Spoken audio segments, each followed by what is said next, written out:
In this video, I will demonstrate how to reflect or mirror objects around a center point using the Reflect tool in Adobe Illustrator.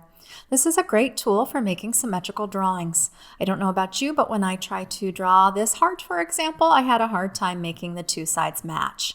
With the Reflect tool, you only have to draw one side and then reflect it onto the other, and then use the Join tool to connect the two together. But I'll demonstrate not using a heart, but by using my name, which is part of a creative character project. You'll drag out a guideline from your left ruler. If you don't see rulers, go to View, Rulers, and then Show Rulers. This artboard is 8.5 inches wide, so I'll drop the guideline at the midway point at 4¼ inches. Then select the object or path that you want to reflect. I'll click on it with my selection tool and then come out to the corner, and I'm going to rotate it vertically, holding my Shift key on the keyboard to make it straight. Then move your object to the left side of the guideline, and if you want the object to connect with its reflection on the other side, have it touch that blue line.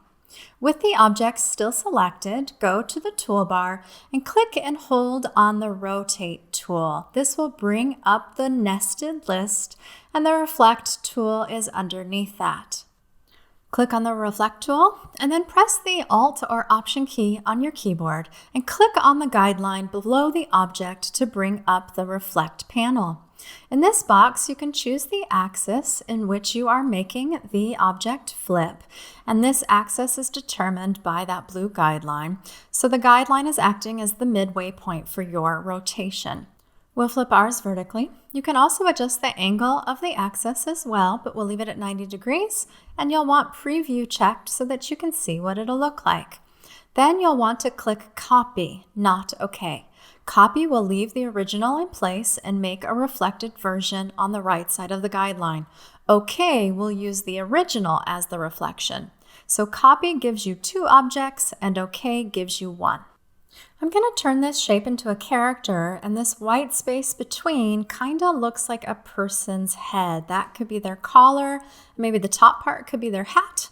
So I'll get creative and make this into a cowgirl. But before I start adding details, over in my Layers panel, and if you don't see your Layers panel, go up to Window and choose Layers. You now have the object twice, so I will double click on the text and rename my layers. This is the left name, and the other one is the right name. And I like to see my thumbnails a little bit bigger, so I'll click on the 3 lines and go down to my panel options, and then I'll change this size from 20 pixels to 60 pixels and click OK. You can grab both sides together and make the image a little bit larger so that you'll have more room to draw. If you don't see any creative creature in your name, feel free to transform it, perhaps dragging out the size of the name so that it's a bit larger. You can also come to the outside corners and flip both sides differently so that it will spark something in your imagination. Maybe it will look like a monster or an alien. With my name like this, it kind of looks like the head of a praying mantis. So whatever you decide though, just make sure both sides meet at the guideline in the center. So I'm going to set mine back to where it was at the beginning. And the first thing that my cowgirl is going to need are some eyes. So I'm going to use the Shaper tool to help me make some ovals. One for the white part of the eye and one for the iris. And then back over in the toolbar, I'm going to click and hold on the Shaper tool to bring up this list. And I'll choose the Pencil tool. With the Pencil tool, I'll add some eyelashes. And then I'll use the shortcut key, the V key on my keyboard, to change to my selection tool. And I'll change the fill color for the inside parts of the eye. Then with the selection tool, I will select the entire eye, the ovals and the eyelashes. I'll go to the toolbar and click on the Reflect tool, hold Alt or Option on my keyboard and click on the guideline to bring up that Reflect panel. And then once again, I'll click Copy to add the eye to the other side. I'll use the pencil tool again to draw one side of her nose. And I know you're saying to yourself, that's it. Can't you just draw it as one whole side? Well, you would think, but it can be tough to draw using a mouse.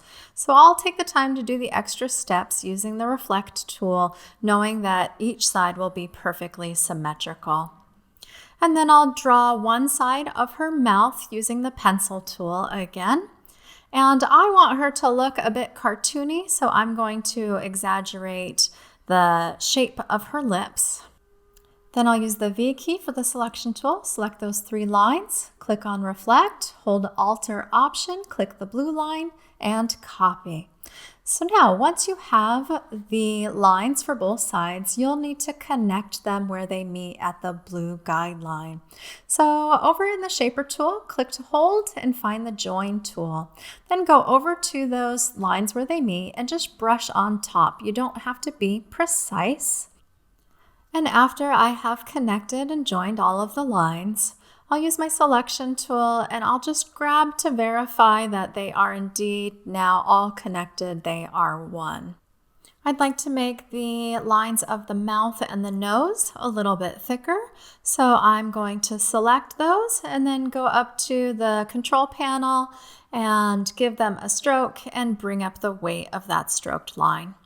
Then I'm going to go back to my pencil tool and I will need to connect the bottom and the top of my name as well. Now take note, when you're joining 2 pencil lines together, you can use the Join tool, but here I'm connecting a pencil line to a compound path, which is my name. So in order to do this, I need to use the Shaper tool instead. With this tool, you'll just click and drag a little zigzag line over the 2 paths. I'll do that at the top and the bottom, and they'll be joined. I can use the V key for the selection tool and grab and drag the lines, and I can see that they're now connected. So if you're having trouble connecting 2 paths with the Join tool, try the Shaper tool instead. Back to the pencil tool, I'll add a curved line so that the bottom looks like a collar, and I'll reflect that on the other side. Along the sides of her face, kind of looks like hair, so maybe I will connect these and turn them into braids. I will thicken up the stroke, and then again use the Reflect tool to reflect those onto the other side. The curves in the letter C kind of look like ears, so I will draw a curved line inside of that. And this time I'll bring down the weight of the stroke and then reflect that to the ear on the other side.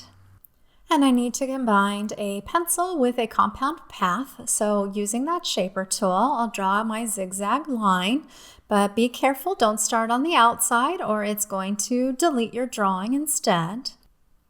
And on the opposite side, the opposite problem, don't zigzag too much or you're going to connect other areas of the drawing. And now you can see how the Reflect tool helped me make a perfectly symmetrical character. This is a good place to save your work, so I'm going to save mine to the Creative Cloud in a folder for this class. And I save it as my first name, last initial, underscore, and what it is. This is Unit 02.2 Reflect tool. I'll click Save and OK. And that is how you use the Reflect tool to reflect objects along an axis in Adobe Illustrator.